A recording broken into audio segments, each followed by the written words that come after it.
Hello students, कैसे हैं आप सभी। आज हम पॉलिटी में चैप्टर 7 करेंगे, नगर प्रशासन। यानी कि जो हर एरिया का, हर स्टेट्स का एक गवर्नमेंट होती है।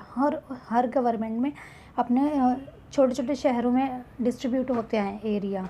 और जो शहर होते हैं, शहर के अंदर छोटे छोटे ज़िले बटे होते हैं, जिनके आधार पर ही नगर प्रशासन या किसी भी एरिया का प्रशासन व्यवस्था उसी के आधार पर संभाली जाती है। डिस्ट्रीब्यूट करने के बाद एरिया का किसका जोन है, वो किस एरिया में पड़ता है, किसके पास है वो। तो फर्स्ट पॉइंट है इसका हमारा निगम पार्षद। भारत के 74वें संविधान संशोधन के अंतर्गत पंचायती राज व्यवस्था के माध्यम से जो पार्षद होता है, काउंसलर होता है, वार्ड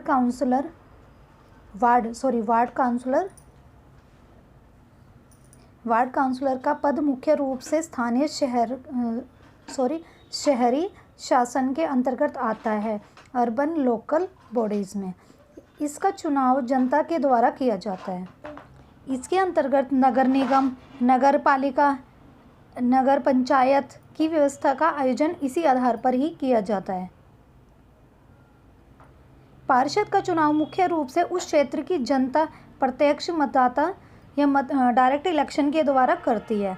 प्रत्येक शहर को छोटे छोटे भागों में डिस्ट्रीब्यूट किया जाता है और नगर को वार्ड में, जो नगर होता है यानी छोटे छोटे एरिया, जैसे दिल्ली है, दिल्ली के अंदर भी छोटे छोटे एरिया डिवाइड हो रहे हैं। जैसे साउथ एक्स हो गया, नई दिल्ली हो गया, पुरानी दिल्ली हो गया।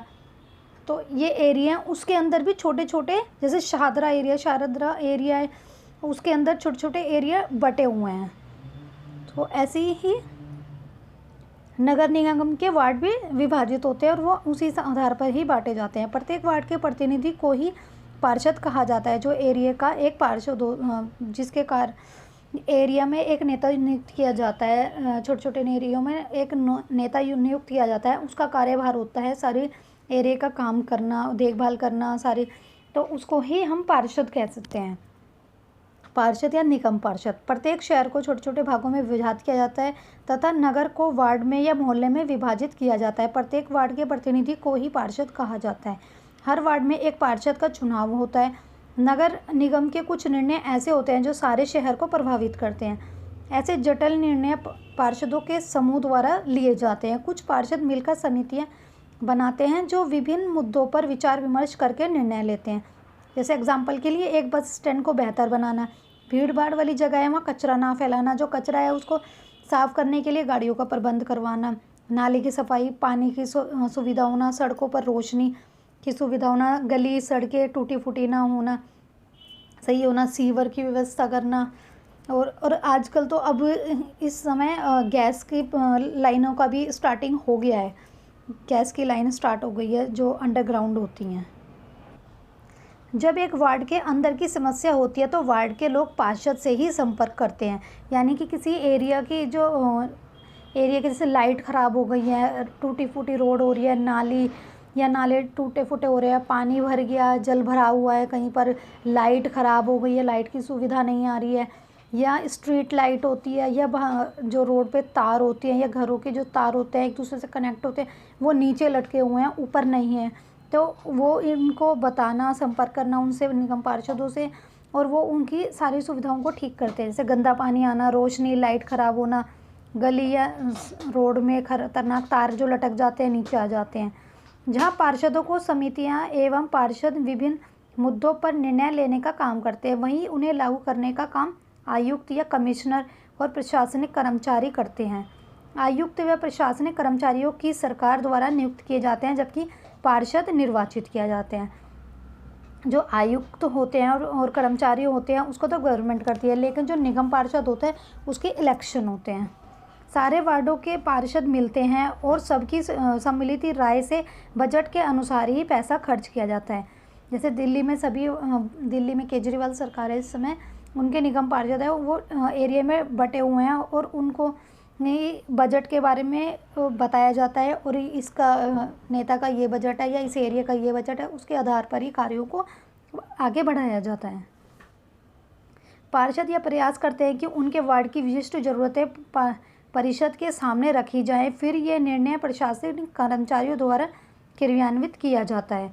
नगर निगम के कार्य करने के लिए बहुत सारा पैसा चाहिए होता है। यह राशि निगम अलग अलग तरीक़ों से इकट्ठा करते हैं। इस राशि का बड़ा भाग लोगों द्वारा किया जाता है, जैसे टैक्स के द्वारा, जो टैक्स लोगों को सरकार के द्वारा मिलता है, जैसे बिजली का बिल हो गया, पानी का, हाउस टैक्स, संपत्ति कर हो गया, दुकानों का कर लगता है, होटल पे जो कर लगता है, रोड टैक्स होता है एक एरिया से दूसरे एरिया में जाने के लिए। शहर में काम को अलग अलग विभागों में बांट देते हैं, जैसे जल विभाग, बिजली विभाग, कर विभाग, उद्यानों में की देखभाल करना, जैसे छोटे पार्क होते हैं। इस समय केजरीवाल सरकार ने पार्कों में जिम के जो टूल्स, मशीनें होती हैं वो भी लगा रखी हैं कई बहुत सारे पार्कों में। कचरा जमा करने वाले विभाग होते हैं, सड़क व्यवस्था।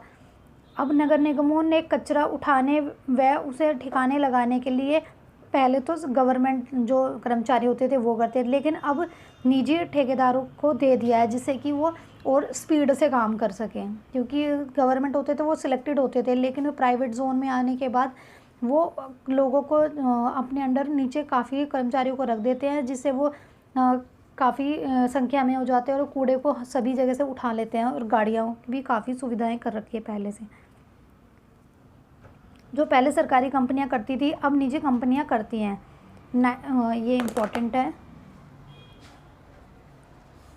1994 में गुजरात के सूरत में एक भयंकर प्लेग फैला था।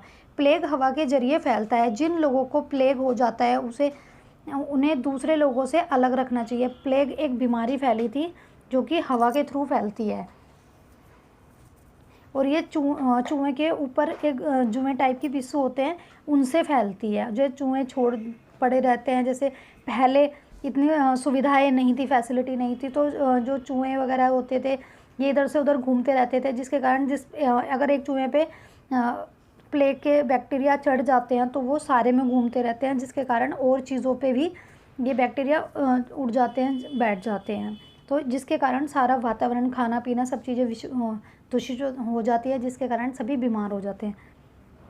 प्लेग हवा के जरिए फैलता है। जिन लोगों को प्लेग हो जाता है उसे दूसरे से अलग करना चाहिए। जैसे इस समय कोरोना फैल रहा है और हम जो भी कोरोना पॉजिटिव होता है उसको क्वारंटाइन कर देते हैं, उसी तरह ही प्लेग में जो व्यक्ति बीमार हो जाता है उसको क्वारंटाइन रखना चाहिए, उसको साफ़ स्वच्छ भोजन देना चाहिए, उसके बर्तन, खाने पीने की सब चीज़ें अलग रखनी चाहिए, सैनिटाइजेशन का यूज़ करना चाहिए। बीमार व्यक्ति को अलग कमरे में रखना चाहिए और जो व्यक्ति है उसका वेंटिलेशन का यूज़ भी कमरे में होना चाहिए। जिस कमरे में बीमार व्यक्ति है वहाँ पर वेंटिलेशन की सुविधा होनी चाहिए।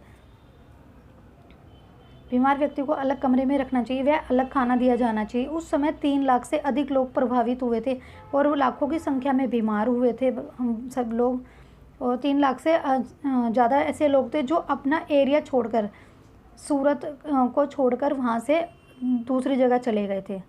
लाखों की संख्या में लोग बीमार हुए थे और मर भी गए थे। उस समय सूरत एक सबसे गंदे शहरों में शामिल था जिस समय ये प्लेग फैला था, परंतु अब सूरत काफ़ी साफ़ सुथरा है, शहर बन गया है। इंदौर भारत का सबसे स्वच्छ शहर है और दूसरे नंबर पर चंडीगढ़ और उसके बाद सूरत है। पहले से अब काफ़ी स्टेट्स ऐसे हैं जो काफ़ी साफ़ सुथरे हो गए हैं। तो आपको मेरी वीडियो अच्छी लगे उसको लाइक करें, शेयर करें, सब्सक्राइब करें। नेक्स्ट क्लास में हम पॉलिटी में लेसन 8 पढ़ेंगे। Thank you.